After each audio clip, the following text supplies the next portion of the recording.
ఆమేన్.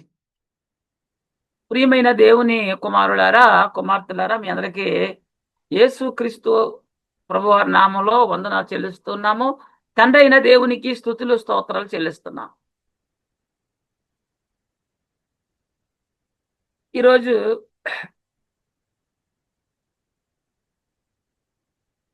పౌలు గారిలో ఉన్న ముళ్ళు ఏంటి అనే అంశంలో రెండో పాఠాన్ని మనం ప్రారంభించుకున్నాం ముందటి వారం.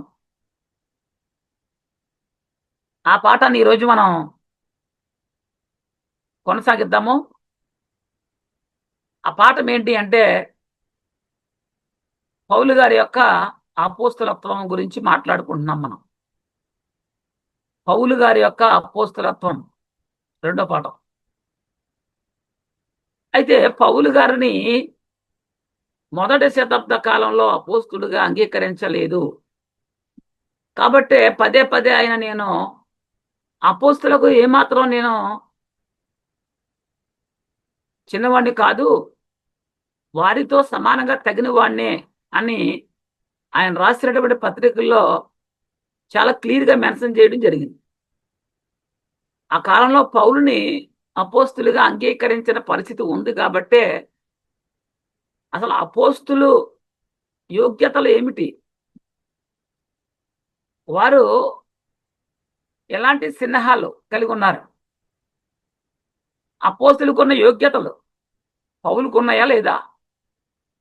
అపోస్తులకున్నటువంటి యోగ్యతలు ఏవైతే ఉన్నాయో అవన్నీ కూడా నాకు కూడా ఉన్నాయని పౌలు చెబుతున్న మాట మనం పరిశుద్ధ గ్రంథంలో చూడవచ్చు. అపోస్తులు కార్యాలు మొదటి అధ్యాయం.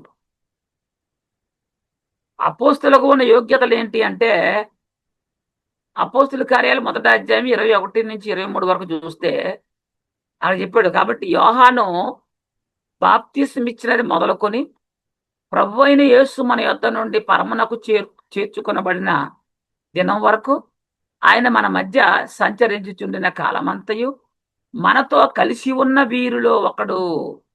మనతో కూడా ఆయన పునరుద్ధానమును గూర్చి సాక్షి ఉంట ఆవశ్యకమని చెప్పింది.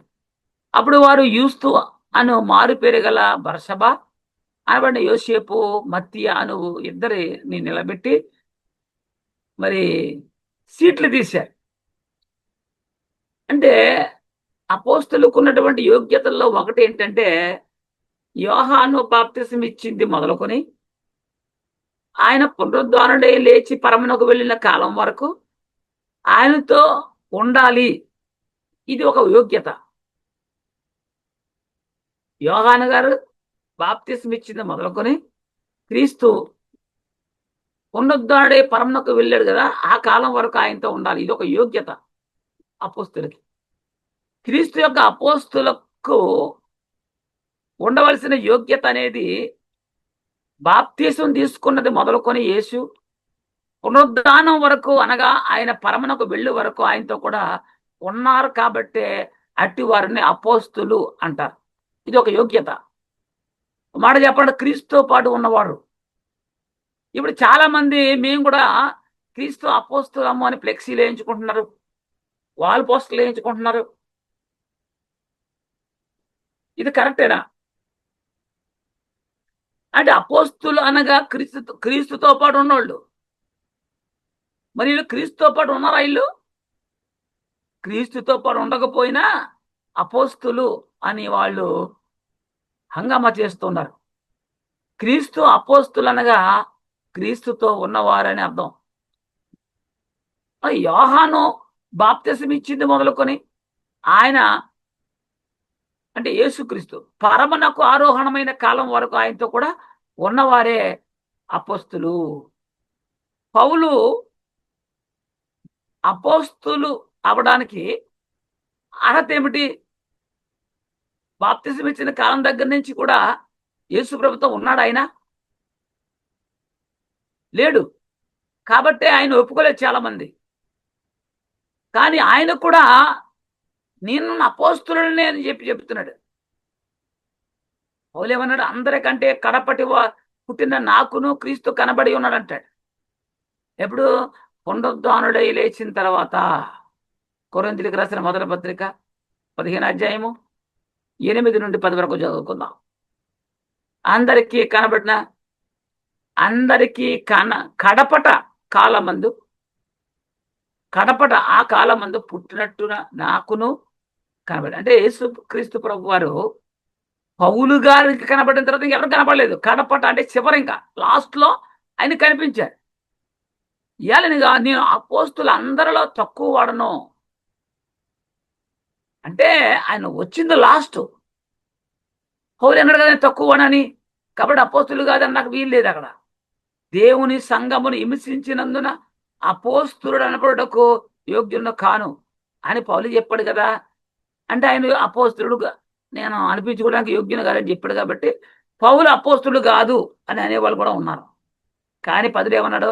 అయినను నేను ఏమై ఉన్నానో అది దేవుని కృప వలనే అయి ఉన్నాను.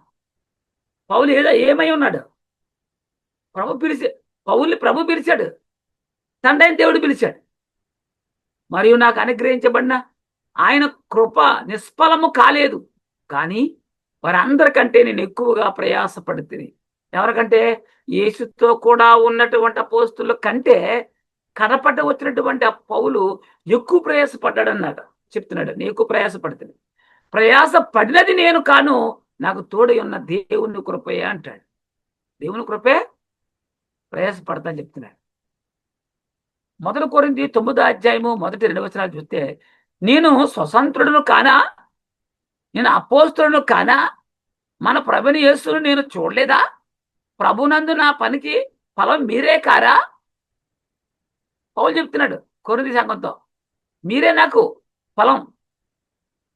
నేను స్వతంత్రుడిని, నేను అపోస్తుల్ని, మన ప్రభు అయిన యేసుని నేను చూడలేదా, చూశాను అని చెప్తున్నాడు. ఇతరులకు నేను అపోస్తులను కాకపోయినను మీ మట్టుకైనను అపోస్తులై ఉన్నాను. ప్రభునందు నా అపోస్తలత్వమునకు ముద్రగా ఉన్నవారు మీరే అంటాడు. ఇతరులు ఒప్పుకోకపోయినా సరే, అంటే ఆ కాలంలో ఆయన ఒప్పుకోవట్లేదు, కానీ నేను కూడా అపోస్తులునే అంటాడు. నేను వారికంటే ఎక్కువ ప్రయాసపడ్డాను. ఇదిగో సంఘాన్ని నేను రక్షించిన ఆత్మలు, ఇగో మీరే, నాకు మీరే ప్రతిఫలం ముద్రగా ఉండాలని చెప్తాడు. అపోస్తుల కార్యాలు 22వ అధ్యాయంలో 15-22 వరకు చదువుకుందాం. అపోస్తుల కార్యాలు 22:15. నీవు కన్నవాడిని గూర్చియు విన్నవాడిని గూర్చియు సకల మనుషులు ఎదుట ఆయనకు సాక్షి అయ్యిందు అన్నాడు. కనుక నీవు తడువు చేయుడు ఎందుకో, లేచి ఆయన నామమును బట్టి ప్రార్థన చేసి బాప్తిసం పొంది నీ పాపములను కడివేసుకుని చెప్పాను.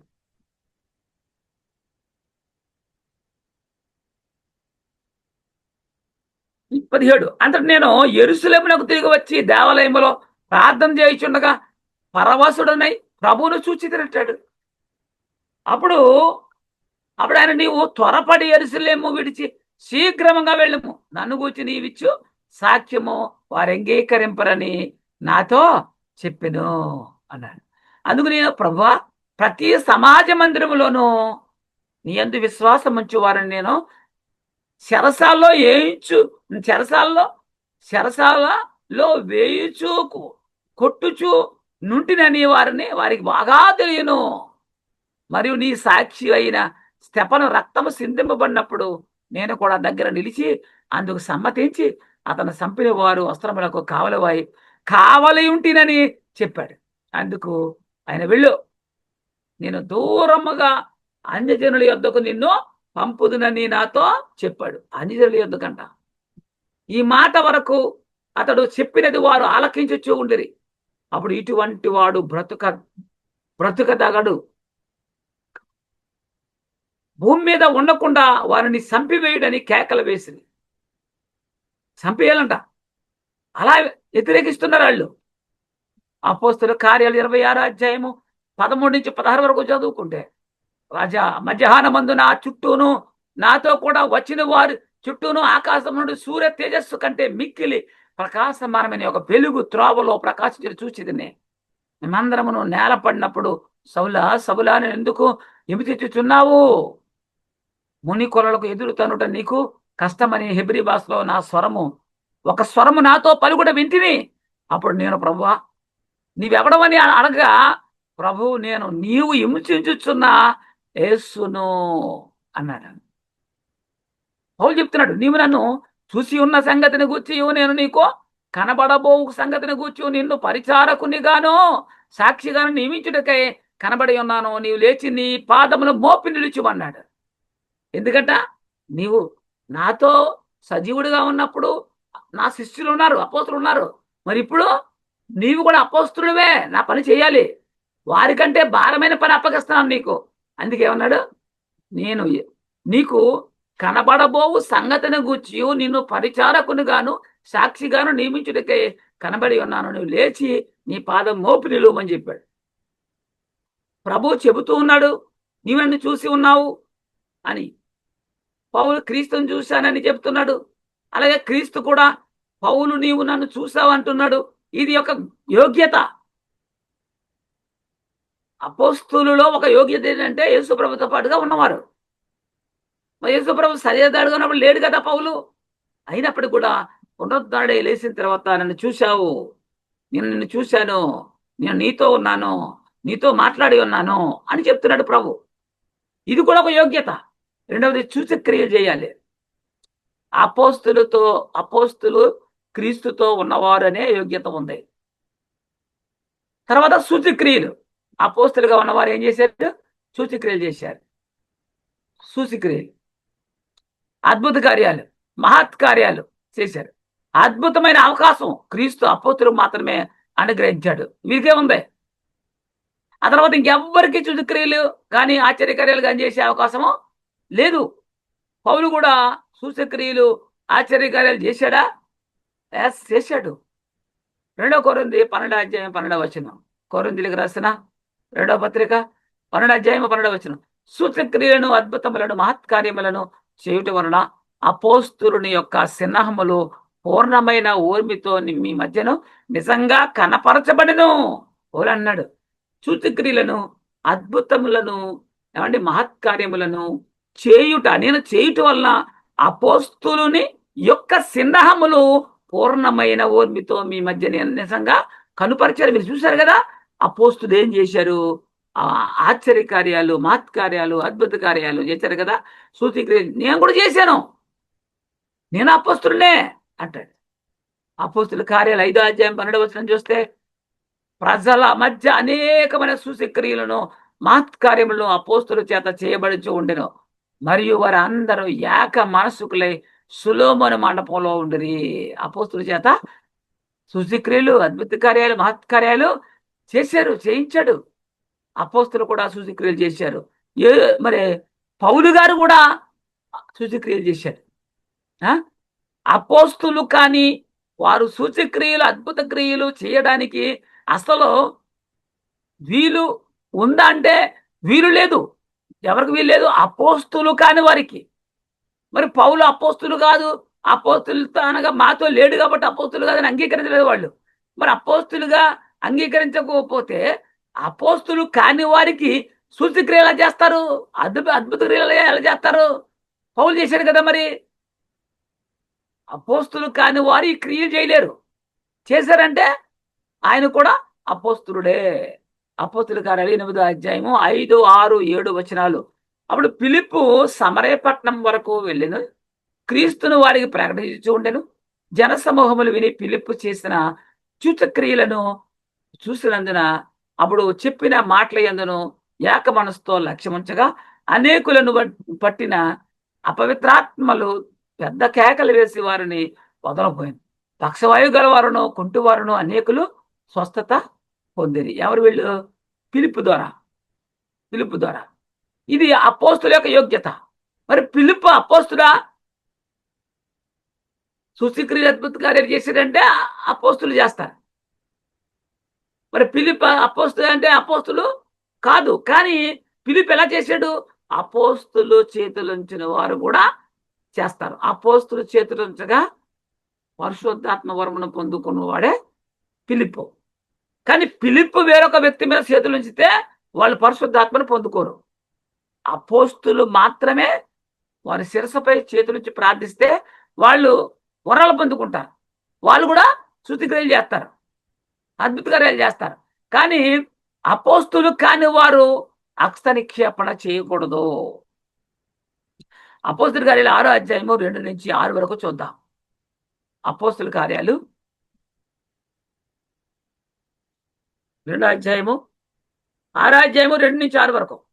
అప్పుడు 12 అపోస్తులు తమ యొద్దకు శిష్యుల సమూహమును పిలిచి, మేము దేవుని వాక్యమును బోధించడం మాని ఆహారం పంచిపెట్టుట యుక్తము కాదు. ఇప్పుడు అప్పుడే సంఘ స్థాపన జరిగింది, అనేక మంది సంఘంలో ప్రవేశిస్తున్నారు, దేవుని రాజ్యం విస్తరిస్తుంది కాబట్టి పని ఎక్కువైంది. అప్పుడు అపోస్తులు 12 మంది కూర్చుని ఇక్కడ సమస్య వచ్చింది. ఏంటంటే వాళ్ళే ఈ ఆహారం పంచిపెట్టే విధానం కూడా చేసేవారు. మరి దేవుని పని మన ఆహారం పంచిపెట్టడం యుక్తం కాదు కాబట్టి, సహోదరులరా, ఆత్మతోనూ జ్ఞానముతోనూ నిండుకొని మంచి పేరు పొందిన 7 మనుషులను మీలో ఏర్పరచుకోండి, మేము వారిని ఈ పనికి నియమిస్తామన్నారు. ఆ పనికి నియమించిన వారిలో ఒక్కడే ఫిలిప్పు, స్టెఫను, వీళ్ళు. అయితే మేము ప్రార్థన యందును వాక్య పరిసర యందును ఎడతెగక ఉందమని చెప్పిరి. ప్రార్థన యందు అది. ఈ మాట జనసమూహం అంతటికి ఇష్టమైనందున వారు విశ్వాసముతోనూ పరిశుద్ధాత్మతోనూ నిండుకున్నవాడైన స్టెఫనును, ఏమండి, పరిశుద్ధాత్మ ఆత్మపూర్లు ఉన్నవారని, అంటే స్టెఫను, ఫిలిప్పు, పోక్రోరు, నికానోరు, తిమోను, పరమేరాసు, యూదుల మత ప్రవిష్టుడును అంతియొకయ వాడునగు నికోలాసు అను వారిని ఏర్పాటు చేశారు. వీళ్ళంతా కూడా అపోస్తులు చేతులుంచగా ప్రార్థించారు. వారిని అపోస్తులు ఎదుట నిలబెట్టిరి. వీరు ప్రార్థన చేసి వారి మీద చేతులుంచారు. ఎవరో అపోస్తులు. ఓ మాట చెప్పాలంటే అపోస్తులు చేతులుంచిన వాడే ఫిలిప్పు. ఈయన కూడా సూచక్రియలు, అద్భుత కార్యాలు, దెయ్యాలు వెలగొడుతున్నాడు. అపోస్తుల యొక్క యోగ్యతలు సూచక్రియలు, ఆశ్చర్య కార్యాలు చేయడం. అపోస్తుల కార్యాలు 5వ అధ్యాయం 12 నుంచి 16 దాకా చూస్తే, అపోస్తుల కార్యాలు 5వ అధ్యాయం 12 నుంచి 16 వరకు, 12, 15, 16. అపోస్తుల కార్యాలు 5వ అధ్యాయం 12, 15, 16. ప్రజల మధ్య అనేకమైన సూచక్రియలను, మహత్కార్యములను అపోస్తుల చేత చేయబడుచు ఉండెను. మరియు వారందరూ ఏక మనసుకులై సొలొమోను మండపంలో ఉండిరి. అందుచేత పేతురు వచ్చుచు ఉండగా జనులు రోగులను వీధుల్లోనికి తెచ్చి వారిలో ఎవరి మీదనైనను అతని నీడ అయినను పడవలనని మంచముల మీద పరుపుల మీదను వారిని ఉంచిరి. మరి 16, మరియు యెరూషలేము చుట్టూ నుండి పట్టణముల జనులు రోగులు అపవిత్రాత్మల చేత పిడివబడిన వారిని మోసుకొని కూడి వచ్చిరి. వారందరూ స్వస్థత పొందిరి. అంటే అపోస్తులు కూడా అనేక మందిని స్వస్థపరిచారు, అద్భుత కార్యాలు చేశారు, వాళ్ళు ఆశ్చర్య కార్యాలు చేశారు. అపోస్తుల కార్యాలు 9వ అధ్యాయం 32 నుంచి 35 వరకు. ఆ తర్వాత పేతురు సకల ప్రదేశములో సంచారము చేయుచు యుద్ధాలో కాపురమున్న పరిశుద్ధుల ఎదుకు వచ్చాను. పేతురు గారు అక్కడ పక్షవాయువు కలిగి 8 ఏండ్ల నుండి మంచమ్మ పట్టి ఉన్న ఐనోయా అని ఒక మనుషుని చూసి, పేతురు, ఐనోయా, యేసు క్రీస్తు నిన్ను స్వస్థపరుస్తూ ఉన్నాడు, నీవు లేచి నీ పరుపు నీవే పరుచుకొనుమని అతనితో చెప్పగా, వెంటనే అతను లేచెను. లుద్దాలోను సారోనులోను కాపురం ఉన్న వారు అందరూ అతను చూసి ప్రభు తట్టు. ఎందుకంటే దేవుడి రాజ్యము విస్తరించబడాలి కాబట్టి ఈ కార్యాలు జరగాలి. అలా అపోస్తులకు మాత్రమే దేవుడు ఇచ్చాడు. అపోస్తుల కార్యాలు 9వ అధ్యాయం 36 నుంచి 42 దాకా. అపోస్తుల కార్యాలు 9వ అధ్యాయము 36 నుంచి 42 వరకు. మరియు యొప్పేలో తబిత అని ఒక శిష్యురాలు ఉండెను. ఆమెకు భాషాంతరమున దోర్క అని పేరు. ఆమె మరి సత్క్రియలు, ధర్మకార్యములు బహుగా చేయించి ఉండెను.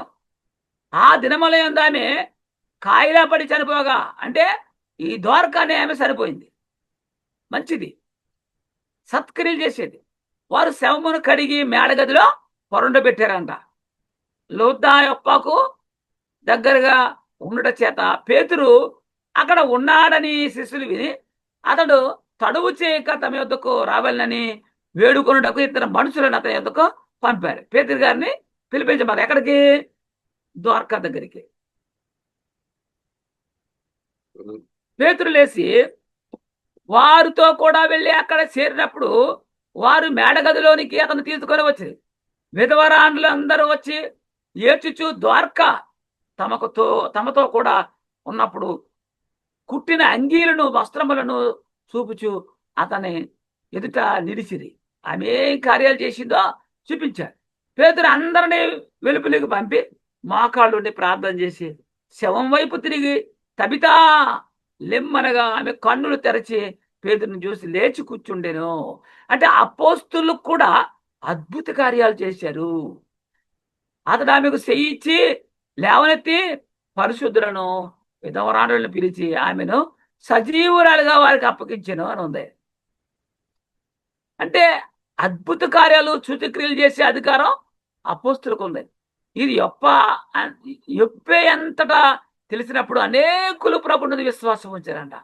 ఇవన్నీ క్రీస్తు అపోస్తులకు మాత్రమే ఉన్నాయి. 2 కొరింథీ 12:11-12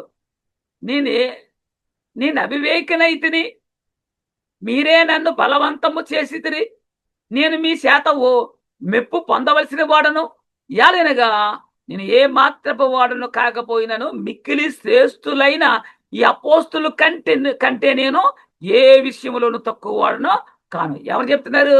పౌలు. ఈ అపోస్తుల కంటే నేను ఏ విషయంలోనూ తక్కువ వాడను కాను. వాడు చనిపోయిన లేపరా? నేను లేపాను. వాళ్ళు దెయ్యాలు వెళ్ళగొట్టారా?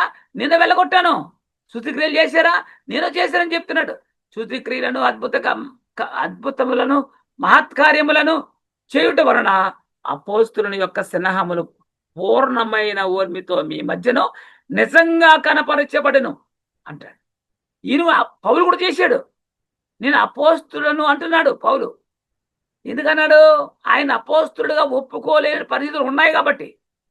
అపోస్తుల యొక్క స్నేహాలు అనగా యోగ్యతలు ఏమిటి అంటే అద్భుత కార్యాలు, సూచక్రియలు ఇవి అపోస్తులు చేశారు.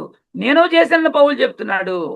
రోమాపత్రిక 15వ అధ్యాయంలో 18-19 యాలినగా అన్యజనులు విధేయులగునట్లు వాక్యము చేతను, క్రియల చేతను, గురుతుల బలము చేతను, మహత్కార్యముల బలము చేతను, పరిశుద్ధాత్మ బలము చేతను క్రీస్తు నా ద్వారా చేయించిన వాటిని గూర్చియే గాని మరి దేన్ని గూర్చి మాట్లాడ తెగింపును. అంటే ఆ పోసిన పౌల ద్వారా కూడా ఇవన్నీ చేయించాడు. అద్భుత కార్యాలు, ఆశ్చర్య కార్యాలు ఇవన్నీ చేయించాడు. కాబట్టి యెరూషలేము మొదలుకొని చుట్టుపట్లను నా ప్రదేశముల యందు ఇల్లూరికి ప్రాంతం వరకు క్రీస్తు సువార్తను పూర్ణముగా ప్రకటించి ఉన్నాను. పూర్ణంగా. అపోస్తుల కార్యాలు 19వ అధ్యాయము 11-12 చూస్తే ఇక్కడ మరియు దేవుడు పౌలు చేత విశేషమైన అద్భుతములను చేయించారు. ఎవరి చేత? అపోస్తుడైన పౌలు చేత కూడా దేవుడు అద్భుతములను చేయించాడంట. విశేషమైన అతని శరీరమునకు తగిలిన చేతి గుడ్డలైనను నడిగట్లనైనను రోగులు యొద్దకు తెచ్చినప్పుడు రోగములు వారిని విడిచెను, దెయ్యములు కూడా వదిలిపోయాను. ఎవరవి? పౌలు గారు కట్టుకున్నటువంటి నడికట్టు గుడ్లను పట్టుకెళ్ళి రోగుల మీద పడితే వారు బాగుపడేవారంట. అద్భుతాలు చేశాడు. ఇవి అపోస్తుల యొక్క స్నేహాలు. అపోస్తుల కార్యాలు 14వ అధ్యాయము 7-10 వరకు చూస్తే లోస్త్రాలో బలహీన పాదములు గల ఒకడు ఉండెను. అతడు పుట్టిన మొదలుకొని కుంటువాడే ఉన్నాడు. కుంటువాడే ఎన్నడును నడవలేక కూర్చుండి ఉన్నవాడు అంటే ఎప్పుడు నడవలేదండి అతను పౌలు మాట్లాడటం వినెను. పౌలు గారు మాట విన్నాడు. పౌలు అతని వైపు తేరి చూసి స్వస్థత పొందుటకు అతనికి విశ్వాసం ఉండనని గ్రహించి ఎన్నడూ నడవలేడు. నీ పాదములు మోపి సరిగ్గా నిలువమని బిగ్గరగా చెప్పినప్పుడు అతను గంతులు వేసి నడవసాగినాం. చూసారా?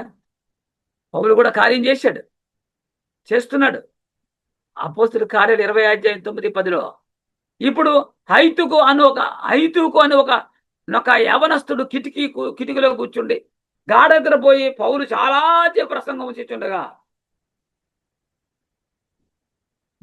నేటి కాలంలో ప్రసంగం అంటే 45 నిమిషాలు తప్పితే 50 నిమిషాలు, గంట దాటి మాత్రం ఏమైనా చెప్పనివ్వరు. కానీ పౌలు ఎంతసేపు చెప్పాడంటే చూడండి, చాలాసేపు ప్రసంగించుండగా నిద్రభారమును వలన జోగి 3వ అంతస్తు నుండి కిందకు పడి చనిపోయిన వాడే ఎత్తబడెను. 3వ అంతస్తు మించి పడిపోడంట. చచ్చిపోయాడు. అందులో పౌలు కిందకి వెళ్ళి అతని మీద పడి కౌగిలించుకొని, మీరు తొందర పడకుడి, అతని ప్రాణం అతనిలోనే ఉన్నదని వారితో చెప్పాను పౌలు గారు. ఇక్కడ పౌలు చాలా సేపు ప్రసంగం చేస్తున్నాడని చెప్పన్నాడు. అంటే ఎక్కువ టైం. ఇక్కడ కూడా మనం గమనిస్తే ఆయన చనిపోయినటువంటి ఆయన లేపాడు, బతికించాడు. తలపై చేతులు పెట్టకపోతే ప్రార్థన పరలోకం చేరదా? చాలా మంది ఏం చేస్తారంటే, అపోస్తులు ఉన్న మరొక యోగ్యత ఏంటంటే హస్త నిక్షేపణ. ఒకటి యేసుతో ఉన్నవాడు, సూచక్రియలు, అద్భుత కార్యాలు, తర్వాత హస్త నిక్షేపణ. ఇది అంటే తలపై చేతులు పెట్టకపోతే, ఇప్పుడు ప్రార్థన చేసే ప్రతి ఒక్కరు తల మీద చేపెడతారు. కానీ అపోస్తులు ఒక్కరికే అయోగ్యత ఉందంట, శిరస్సుపై చేయబెట్టి ప్రార్థించే పని, హస్త నిక్షేపణ. అది మరి మనం అయ్యగారు తలపై చేయి వేయండి, ప్రార్థన చేయండి అని అడిగి మరీ చేయించుకుంటాం. అలా చెయ్యి వేసి ప్రార్థన చేయకపోతే పరలోకం వెళ్ళమా? ప్రార్థన ఫలించదా? బైబుల్ శిరస్సు మీద చెయ్యి వేసి ప్రార్థించమన్నాడా? ఆ యోగ్యత మనకుందా అంటే లేదు, ఒక అపోస్తులకు మాత్రమే ఉంది. అసలు తల మీద చేయి పెట్టి ప్రార్థన చేయకపోతే ప్రార్థన చేయించుకునే వారికి తృప్తి ఉండదు. అపోస్తులు చేతులు ఉంచిన తర్వాత కూడా వేరొకరిపై చేతులు ఉంచే అధికారం లేదు. ఫిలిప్పు అపోస్తులు చేతులుంచగా వచ్చినవాడు, ఆయన కార్యాలు చేశాడు. కానీ ఆయన వేరొకరి మీద చేతులు ఉంచే అధికారం లేదు. హస్త నిక్షేపణ అనే అధికారం వారికి లేదు. హస్త నిక్షేపణ వరకు ఉంది, అపోస్తులకు మాత్రమే ఉంది. అది హస్త నిక్షేపణ అనేది క్రీస్తు అపోస్తులు బతికి ఉన్నవారు బతుకున్నంత వరకు మాత్రమే అది కొనసాగింది. అపోస్తులు బతుకున్నంత వరకు మాత్రమే అది కొనసాగింది. క్రీస్తు అపోస్తుల చేత హస్త నిక్షేపణ చేయబడిన వారిలో ఫిలిప్పు ఒకడు. ఇతను సమరయలో సువార్త ప్రకటించాడు, అద్భుతాలు చేశాడు, ఆశ్చర్యకార్యాలు కూడా చేశాడు. అయినప్పుడు కూడా పరిశుద్ధాత్మ కుమ్మరింపు అనేది లేకపోవడంతో అక్కడికి అపోస్తులు పిలిపించడం వచ్చింది, అపోస్తులు పిలవడం వచ్చింది. చూద్దాం అపోస్తుల కార్యాలు 8వ అధ్యాయము 6, 12, 14 వచ్చిన. అపోస్తుల కార్యాలు 8వ అధ్యాయము 6, 12, 14. జన సమూహములు విని ఫిలిప్పు చేసిన సూచక్రియలను చూసినందున అతడు చెప్పిన మాటల యందు ఏక మనసుతో లక్ష్యముంచగా అన్నాడు. అంటే ఫిలిప్ ఏం చేశాడు? సూచక్రియలు చేశాడు, ఏమండి, అద్భుత కార్యాలు చూశాడు, అలాగే సువార్త ప్రకటించాడు. ఆ సువార్త విని ఏక మనసుతో అనేక మంది ఆయన మాట మీద లక్ష్యమించారు. అయితే ఫిలిప్పు దేవుని రాజ్యమును గురించి ఏం చేశాడు? ఆయన ఫిలిప్పు గారు ఏం ప్రకటించాడు? దేవుని రాజ్యాన్ని గురించి, యేసుక్రీస్తు నామం గురించి సువార్త ప్రకటించగా వారు అతన్ని నమ్మి పురుషులను స్త్రీలను బాప్తిసము పొందారు. బాప్తిసం వరకే. ఫిలిప్పు ఏం చేశాడు? సువార్త ప్రకటించాడు, శుద్ధిక్రియలు చేశాడు, సువార్త ప్రకటించాడు, నమ్మినోళ్ళకి బాప్తిసం ఇచ్చాడు. అది అదే 14. సమరయ వారు దేవుని వాక్యాన్ని అంగీకరించారని యెరూషలేములోని అపోస్తులు విని పేతురును యోహానును వారి యొద్దకు పంపిరి. పేతురు యోహాను ఎందుకు వచ్చారు యెరూషలేము నుంచి? వాడు రావాల్సిన పనే ఉంది. సమరయలో ఫిలిప్పు సువార్త ప్రకటించాడు, సూత్రక్రియలు చేశాడు, ఆశ్చర్యకార్యాలు చేశాడు. అలాంటప్పుడు యెరూషలేము నుండి మరలా పేతురు యోహాను ఎందుకు రావాల్సి వచ్చింది? అంటే హస్త నిక్షేపణ అనేది ఎవరి వరకు ఉందంటే కేవలం అపోస్తులకు మాత్రమే ఉంది. అపోస్తులు చేతులుంచగా అద్భుతాలు చేసేటువంటి ఫిలిప్పు గారికి లేదు అయోగ్యత. అందుకే అక్కడ బాప్తిసం తీసుకున్న వారికి పరిశుద్ధాత్మ వరం కావాలి కాబట్టి అపోస్తులు అక్కడ రావాల్సి వచ్చింది. యెరూషలేము నుండి పేతురు యోహాను ఎందుకు మరి సమరయకు వచ్చారు? వారు రావాల్సి వచ్చింది, అవసరం ఏముంది అంటే అపోస్తుల గారి 8వ అధ్యాయము 15 నుంచి 18 దాకా చదివితే వీరు వచ్చి వారు పరిశుద్ధాత్మను పొందవలనని వారి కొరకు ప్రార్థన చేశారు, సువార్త విన్నారు, శుద్ధిక్రియలు చేశారు, బాప్తిసం తీసేసుకున్నారు. కానీ పరిశుద్ధాత్మ ఇంకా పొందుకోలేదు వాళ్ళు. ఆ పరిశుద్ధాత్మ దిగి రావాలంటే ఎవరు రావాలి? అపోస్తులు రావాలి. అంతకుముందు వారిలో ఎవరి మీదనో ఆయన దిగి ఉండలేదు. వారు ప్రభువైన యేసు నామమున బాప్తిసము అతమే పొందుకున్నారు. ఆజ్ఞగా ఇవ్వండి బాప్తిసం మాత్రం పొందుకున్నారు. ఏ నామంలోని? యేసుక్రీస్తు నామంలోనే బాప్తిసం పొందుకున్నారు. అప్పుడు పేతురును యోహాను వారి మీద చేతులుంచగా ఏం చేశారు? యెరూషలేములో నుండి రక్షణ పొందుకున్నాడు విని అక్కడ వచ్చారు. ఎందుకు? చేతులుంచడానికి. అప్పుడు యోహాను పేతురులని వాళ్ళు వారి మీద చేతులుంచి ప్రార్థన చేయగా వారు పరిశుద్ధాత్మ పొందిరి. అపోస్తులు చేతులుంచడం వలన పరిశుద్ధాత్మ అనుగ్రహించబడ్డని సీమోను చూశాడు. ఏ సీమోని? వీడు గారడి సీమోన్. హస్త నిక్షేపం చేసే అధికారం ఎవరికి ఉంది? అపోస్తులకు ఉంది. ఫిలిప్ గారికి ఉందా? ఫిలిప్కి లేదు. కాబట్టి పేతురు యోహాను రావాల్సి వచ్చింది అక్కడికి. అపోస్తుల ద్వారా చేతులు ఉంచబడిన ఫిలిప్పు హస్త నిక్షేపం చేసే అధికారం ఆయనకు లేదు. కాబట్టి యెరూషలేము నుండి పేతురు యోహానులను పంపారు పెద్దలు. ఫిలిప్పు అపోస్తుల చేత చేతులు ఉంచబడిన వాడు అయినప్పటికి కూడా ఫిలిప్పు ఇతరుల మీద తన చేతులు ఉంచి అధికారం ఆయనకి లేదు. మరి ఇప్పుడు సేవకులు ఎందుకు శిరస్సుపై చేతి ఉంచి ప్రార్థన చేస్తున్నారు? అర్హత ఉందా అంటే అర్హత మనకి లేదు. ఎవరు పడితే వారు చేతులు ఉంచకూడదు. అపోస్తులకు మాత్రమే అయోగ్యత ఉంది. అది ఆ కాలంలోనే వారికి లేనప్పుడు నేటి కాలంలో ఉన్న బోధకులకి హస్త నిక్షేపణ కార్యక్రమాలు ఎలా వస్తాయి చెప్పండి. ఈ తప్పు కదా ఇది. చాలా మంది సంవత్సరానికి ఒక్కమారు హస్త నిక్షేపం చేస్తారంట. ఎలా వచ్చింది? ఆ యోగ్యత ఎలా వచ్చింది నీకు? ఎవరిచ్చారు? అపోస్తులకు మాత్రమే ఉంది.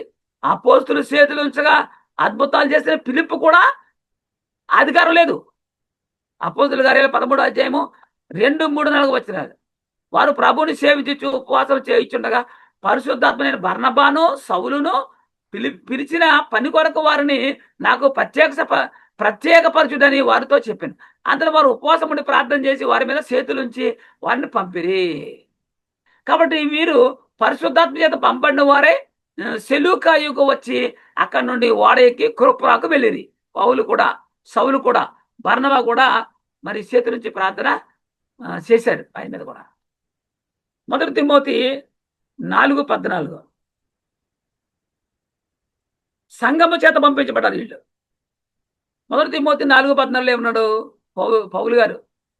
పెద్దలు హస్త నిక్షేపణ చేయగా ప్రవచన మూలమున నీకు అనుగ్రహించబడిన నీలో ఉన్న వరమును ఆలస్యము చేయకము. పెద్దలు చేతులు ఉంచారు, నీకు కృపవరం కలిగింది, దాన్ని నువ్వు ఆలస్యం చేయకు. ఎవరికి పడితే వాడి మీద చేతులు వేయకు. అదేనాడు, ఆలస్యము చేయకము. హస్త నిక్షేపణ చేసే అధికారం కేవలము యేసుక్రీస్తు అపోస్తులకే ఉంది. 1 తిమోతి 5:22 త్వరపడి ఎవరి మీద నేను హస్త నిక్షేపణము చేయకుము. పౌలు అంటాడు, పరులు పాపములో పాలువాడే ఉండకము. వాడు శిరస్సుపై చేసి ప్రార్థన చేస్తే వాడు పాపంలో నువ్వు పాలువాడు అవుతావంట. నీవు పవిత్రుడిగా ఉన్నట్లు చూసుకో. పౌలు తిమోతితో చెప్తున్న మాట ఇది. ఏమంటాడంటే నీవు హస్త నిక్షేపణ చెయ్యొద్దు అని. మరి నేటి కాలంలో వాళ్ళు చేస్తున్నారు. అలా చేస్తే ఏమవుతుందంట అంటే పరుల పాపములో నీవు పాలువాడవై ఉంటావంటాడు. బైబిల్ గ్రంథంలో రాయబడి ఉంది ఇది. పౌలే స్వయంగా చెప్పేశాడు. హస్త నిక్షేపణ చేయకూడదు. అలాగే నీవు ప్రార్థన చేయనప్పుడు తలపై చెయ్య పెట్టకూడదు. అపోస్తులకు హస్త నిక్షేపం చేసే అధికారం ఉంది. అలాగే పౌలు హస్త నిక్షేపం చేసినట్టు బైబిల్లో ఎక్కడైనా ఉందా అంటే ఉంది. అంటే అపోస్తులతో సమానుడు పౌలు కూడా హస్త నిక్షేపం చేశాడా? అపోస్తుల కార్యాలు 19వ అధ్యాయము 6వ వచనం. అపోస్తుల కార్యాలు 19వ అధ్యాయం 6వ వచనం. పౌలు కూడా హస్త నిక్షేపం చేశాడు. తర్వాత పౌలు వారి మీద చేతులు ఉంచగా పరిశుద్ధాత్మ వారి మీదకి వచ్చెను. అప్పుడు వారు భాషలతో మాట్లాడటకును ప్రవశించుటకును మొదలుపెట్టిరి. ఎందుకంటే పౌలు గారు కూడా చేతులుంచగా పరిశుద్ధాత్మ కుమ్మరింపు పొందుకున్నారు వాళ్ళు. 2 తిమోతి 1:6 కూడా ఏమన్నాడు?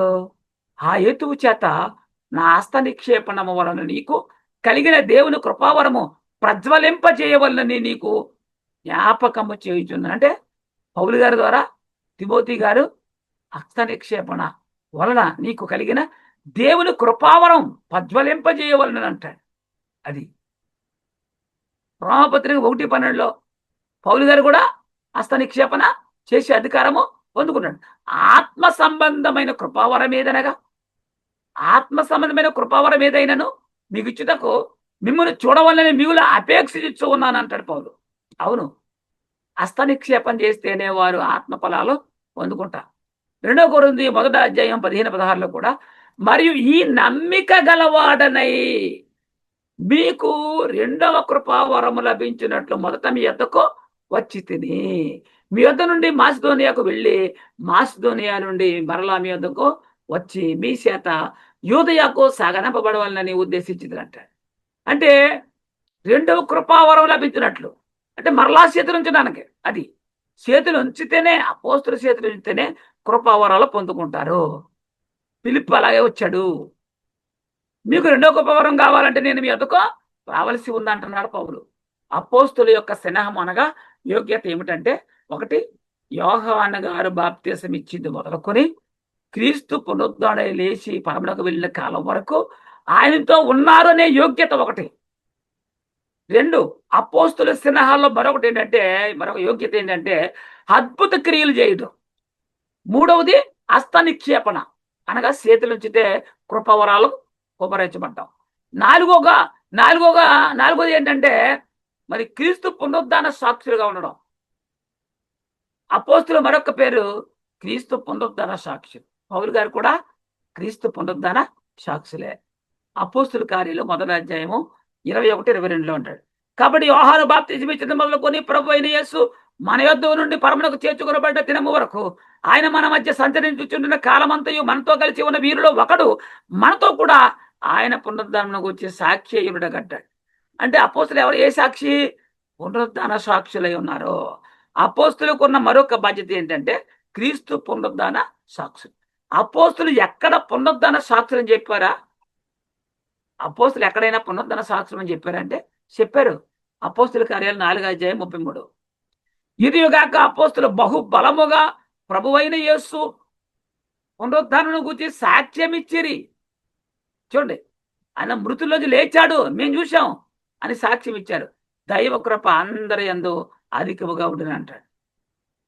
అలాగే అపోస్తుల కార్యాలు 4:2 వారు ప్రజలకు బోధించుటయు యేసుని బట్టి మృతుల్లో నుండి పునరుత్థానము కలుగునని ప్రకటించుట చూసి కలవర పడి వారి మీదకి వచ్చిరి. వారు బోధే క్రీస్తు పునరుద్ధానం గురించి.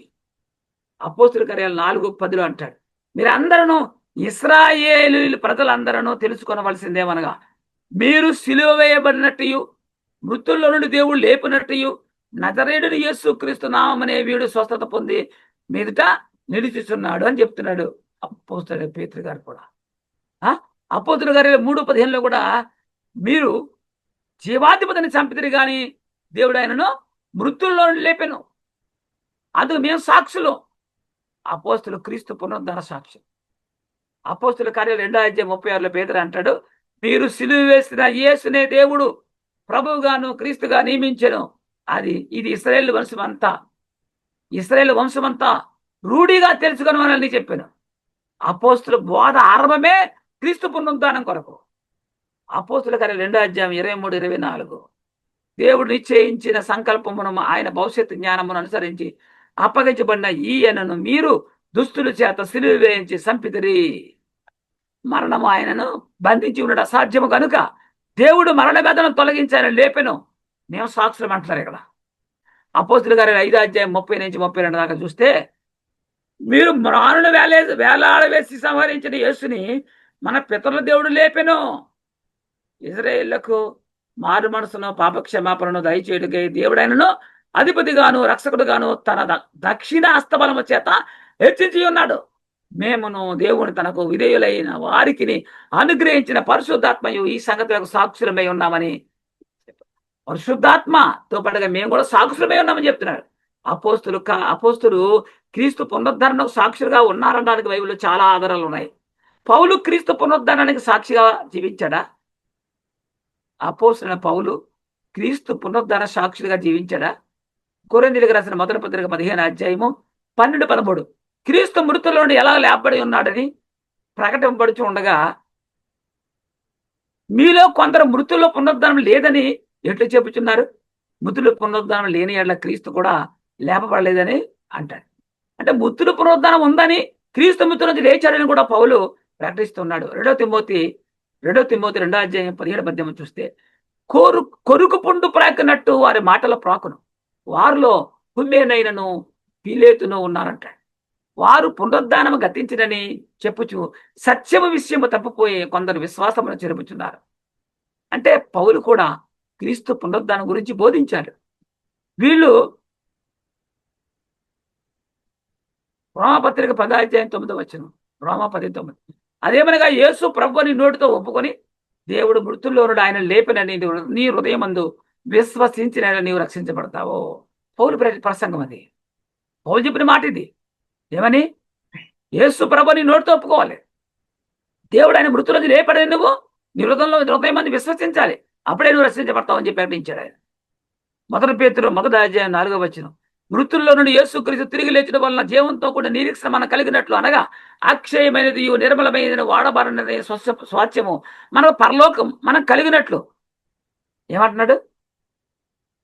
మృతుల్లో నుండి యేసుక్రీస్తు తిరిగి లేచడం వల్ల జీవంతో కూడా నిరీక్షణ మనం కలిగినట్లు, అనగా అక్షయమైనది నిర్మలమైనది వాడబారనదైన స్వాస్థ్యం మనకు కలిగినట్లు, ఆయన తన విశేష కనికరము చొప్పున మనలను మరలా జన్మింపజేశాడు.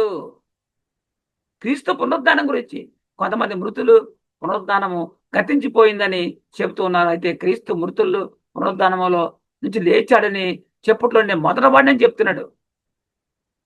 క్రీస్తు పునరుద్ధానం పొందబోవారిలో మొదటవాడు క్రీస్తే అని పౌలు ప్రకటిస్తున్నాడు.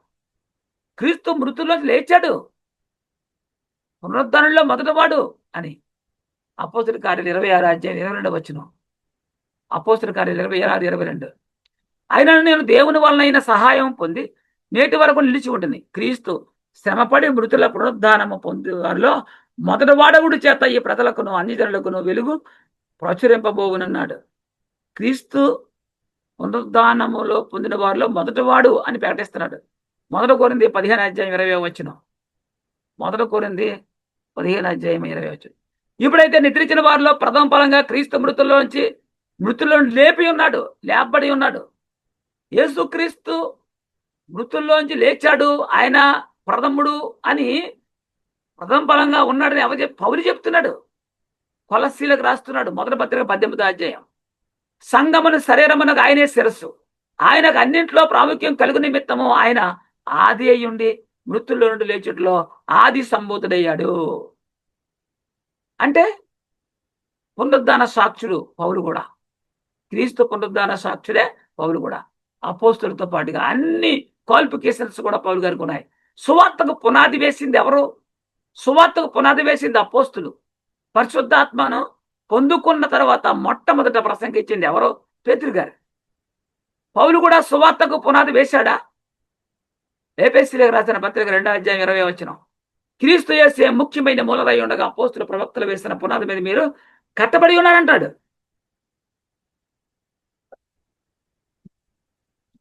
అపోస్తుల కార్యాలు 16 అధ్యాయం 4 వారు ఆయా పట్టణముల ద్వారా వెళ్ళుచు యెరూషలేములో ఉన్న అపోస్తుల పెద్దలను నిర్ణయించిన విధులను గైకొనుటకు వాటిని వారికి అప్పగించిరంటాడు. 2 పేతురు 3 అధ్యాయం 1-3 చూస్తే, ప్రియులారా, ఈ 2వ పత్రిక ఇప్పుడు రాయిచున్నాను.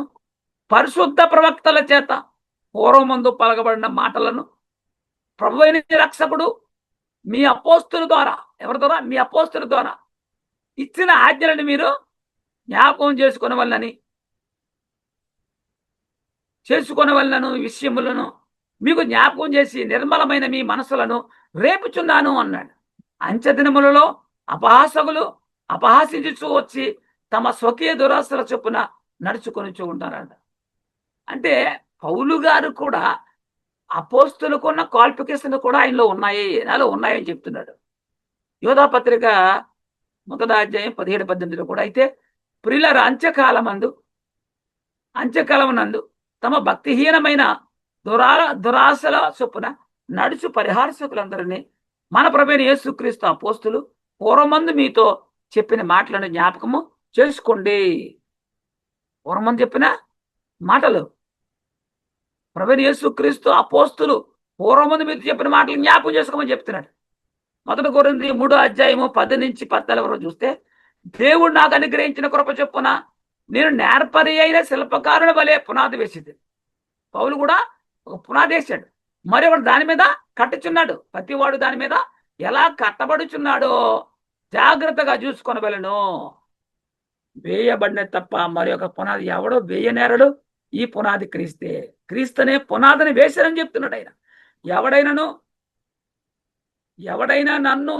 ఎవడైనాను ఈ పునాది మీద బంగారం, వెండి, వెలగల రాళ్ళు, కర్ర, గడ్డి, కొయ్యకాలు మొదలైన వాటితో కట్టిన ఎడలా వాని పని కనబడును.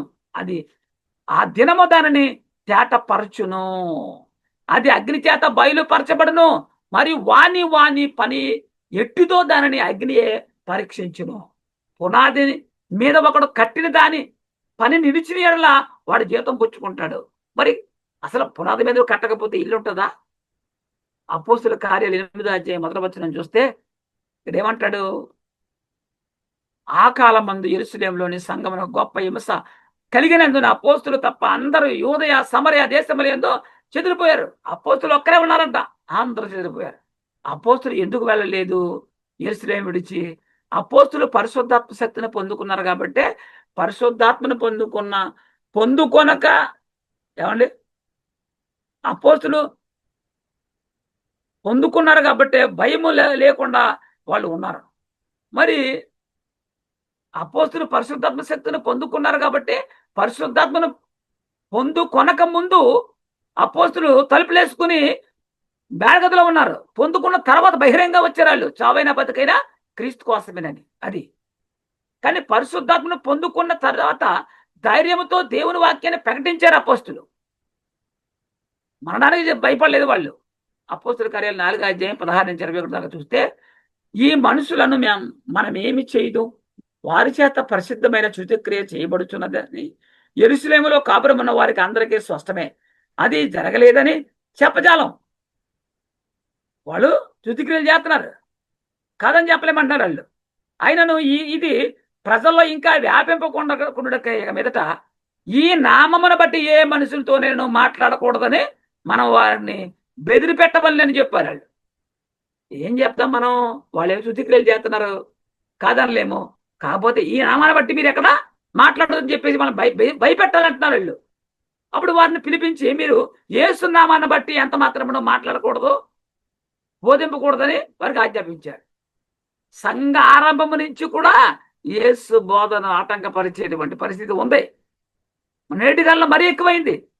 గలిబిలెందుకు, కంగారెందుకు మనకి చెప్పండి. అందుకు పేతురు, యోహాను వారిని చూసి దేవుని మాట వినట కంటే మీ మాట వినట దేవుని దృష్టికి న్యాయమా? దేవుని మాట వినాలా, మీ మాట వినాలా? మీ మాట వింటే దేవుని దృష్టికి న్యాయమా? అది మీరు చెప్పండి, మీరే చెప్పండి. మేము కన్నవాటిని విన్నవాటిని చెప్పగా ఉండలేమని వారికి ఉత్తరం ఇచ్చారు. మేము చూసి చెప్తాము, చంపిన పర్లేదు మీ ఇష్టం అని మరణమును జయించి వాళ్ళు మరణాన్ని ఎదిరిస్తూ వాళ్ళు దేవుని సువార్త చెప్పారు వాళ్ళు. కారణం పరిశుద్ధాత్మ శక్తిని పొందుకున్నారు. ప్రజలందరూ జరిగిన దాన్ని గురించి దేవుని మహిమపరుచుకుంటారు గనుక సభవారు ప్రజలకు భయపడి వీరిని శిక్షించు విధమేమీ కనుగొనలేక వీరిని గట్టిగా బెదిరించి వదిలేశారు. ఎలాంటి శిక్ష చేసినా సభల వారు తిరగబడతారని చెప్పి ఏం చేయలేకపోరు అన్నమాట. అపోస్తుల కార్యాలు 20వ అధ్యాయం 22-24 చూస్తే ఇదిగో నేను ఇప్పుడు ఆత్మయందు బంధం పట్టిన వాడినై యెరూషలేమునకు వెళ్ళుచున్నాను. అక్కడ నాకు ఏమేమి సంభవించినో తెలియదు కానీ బంధకములను శ్రమలు నా కొరకు కాచుకొని ఉన్నవని పరిశుద్ధాత్మ ప్రతి పట్టణంలో నాకు సాక్ష్యం ఇచ్చుచున్నాడని తెలియను. పౌలు యెరూషలేము వెళ్తే నాకు శ్రమలు ఉన్నాయని నాకు తెలుసు అంటున్నాడు. అయితే దేవుని కృపా సువార్తను గూర్చి సాక్ష్యం ఇచ్చుట యందు నా పరుగును నేను ప్రభువుని యేసు వలన పొందిన పరిచర్యను తుదముట్టింపవల్లని నా ప్రాణం నాకు ఎంత మాత్రమో ప్రియమైనదిగా ఎంచుకోలేదు. ప్రాణాన్ని చంపుతానని భయం నాకు లేదు. సువార్త కంటే నా ప్రాణం గొప్పది కాదు, దేవుని పని కంటే నా మరణం గొప్పది కాదంటున్నాడు పౌలు చెప్పిన మాటలు. అపోస్తుల కార్యాలు 21వ అధ్యాయము 10-13 దాకా చూస్తే 10-13 దాకా చూస్తే మేము అనేక దినములు అక్కడ ఉండగా అగబు అని ఒక ప్రవక్త యూదయ నుండి వచ్చింది. అతడు మా యొద్దకు వచ్చి పౌలు నడికట్టు తీసుకొని తన చేతులను కాళ్లను కట్టుకొని యెరూషలేములోని యూదుల ఈ నడికట్టు గల మనుషుని ఇలాగున బంధించి అన్యజనుల చేతికి అప్పగింతురని పరిశుద్ధాత్మ చెప్పుచున్నాడు అన్నాడు. అంటే అప్పుడు ఈ మాట విన్నప్పుడు మేమును అక్కడి వారును యెరూషలేమునకు వెళ్ళవద్దని అతన్ని మరి బతిమాలుకోండి కానీ పౌలు ఇది ఎందుకు మీరు ఏడ్చి నా గుండె బద్దలు చేసేది ఎలా? నేనైతే ప్రభు అయిన యేసు నామం నిమిత్తం ఆయన పని నిమిత్తం యెరూషలేములో బంధించబడ్డకు మాత్రమే కాక చనిపోవడకు సిద్ధంగా నేను ఉన్నానయ్యా అంటాడు. వీళ్ళేమో మీరు వెళ్తే ప్రభునామంలో సువార్త చెప్తే చెరసలేస్తారు. అంటే ఇదేంటయ్యా, ఆయన పని కోసం నేను చనిపోతాను, మరణమును కూడా లక్ష్యం అని చెప్తున్నాడు. అది అంత తెగింపు కలిగి ఉన్నాడు. పిలిపిలికి రాసిన పత్రిక మొదటి అధ్యాయం 19 నుంచి 21 చూద్దాం. మరియు నేను ఏ విషయంలోనూ సిగ్గుపడక ఎప్పటి వరనే ఇప్పుడును పూర్ణ ధైర్యంతో బోధించడం వలన నా బ్రతుకు మూలముగానైనా సరే, చావు మూలముగానైనా సరే, క్రీస్తు నా శరీర బంధు గణపరచబడినని నేను మిగులు అపేక్షిస్తున్నాను. పౌలు అంటాడు, నా బతుకు మూలంగానే సరే, నా చావు మూలంగానే సరే, క్రీస్తుని నా శరీర బంధు గణపరచబడినని నేను మిగులు అపేక్షిస్తూ ఉన్నాను, నిరీక్షించుతున్నాను ప్రకారముగా, నిరీక్షించుతున్న ప్రకారముగా మీ ప్రార్థన వలనను యేసుక్రీస్తు యొక్క ఆత్మ నాకు సమృద్ధిగా కలుగుడు వలన ఆ ప్రకటన నాకు రక్షణార్థముగా పరిణమించినని ఎరుగుదని అంటాడు. నా మట్టుకైతే బ్రతుకుడి క్రీస్తే, సావైతే లాభం అంటాడు పౌలు. అంటున్నాడు, నేను అపోస్తులకు ఉన్న యోగ్యతలు అన్నీ నాకు ఉన్నాయి అని చెప్తున్నాడు.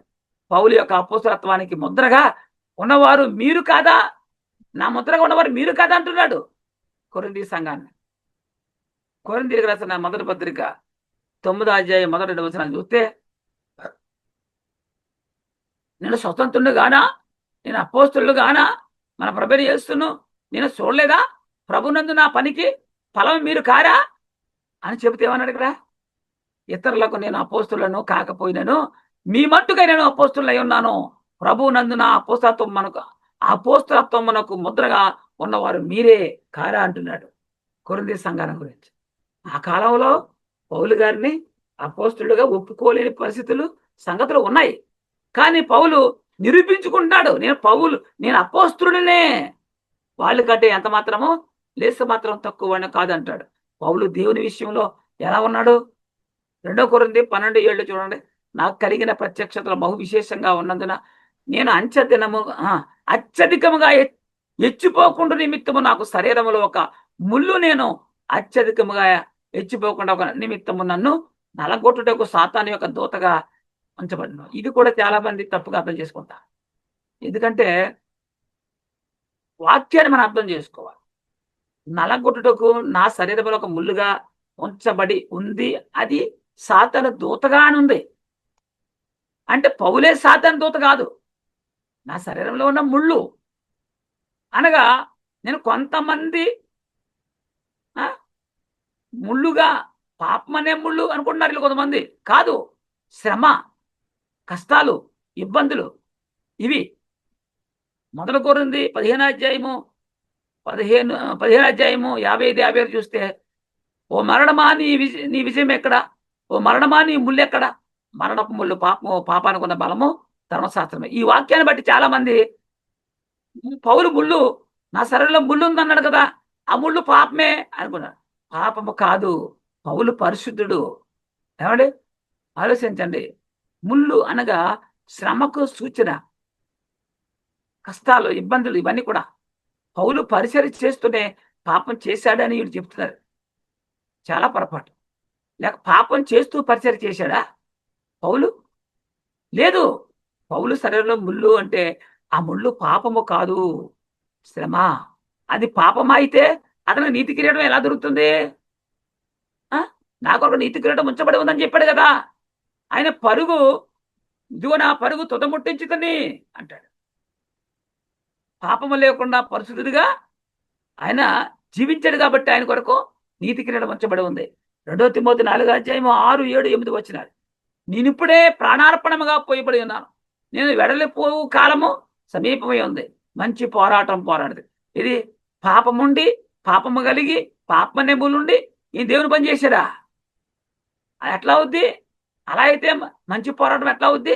మంచి పోరాటం పోరాడితే నా పరుగు కడముట్టించి తిని విశ్వాసం కాపాడుకుంటుంది. పరిశుద్ధుడుగా ఉన్నాడు. ఇక మీదట నా కొరకు నీతి కిరీటము ఉంచబడి ఉంది. ఆ దినమందు నీతి గల న్యాయాధిపతి అయిన ప్రభు అది నాకు మాత్రమే కాకుండా తన ప్రత్యక్షతను అపేక్షించి వారందరికీ అనుగ్రహించును అన్నాడు. మరి యేసుక్రీస్తు పిలవగా వచ్చినటువంటి పౌలు, తండ్రి ఏర్పరచుకొనగా వచ్చినటువంటి పౌలు అపోస్తుల కంటే ఏమాత్రము లేసమెత్తైనా తగ్గింపు గలవాడు కాదు. వారికంటే అత్యధికంగా ప్రయాసపడ్డాడని చెప్పాడు. పౌలు తన అపోస్తలత్వమును ఎలా కొనసాగించుకున్నాడు? పాపం చేస్తున్నా లేదు, పరిశుద్ధంగా కొనసాగించుకున్నాడు. అంటే పరిశుద్ధంగానే ఆయన దేవుని పని చేశాడు. ఆయన పాపం చేస్తే ఆయనకు నీతి కిరీటం ఉండదు కదా. అపోస్తుల బోధ మనము అనుసరించనక్కర్లేదు. ఎందుకంటే క్రీస్తు చేసిన బోధ మనకి ప్రాముఖ్యం. కానీ అపోస్తుల బోధ మనకేంటనే వాళ్ళు చాలా మంది ఉన్నారు. కానీ క్రీస్తు శరీరదాడుగా ఉన్నప్పుడు ఆయన సున్నతి గల వారికి మాత్రమే పరిసరగా వచ్చాడు. క్రీస్తు చెప్పిన బోధ సంఘానికి కాదని విషయాన్ని గమనించాలి.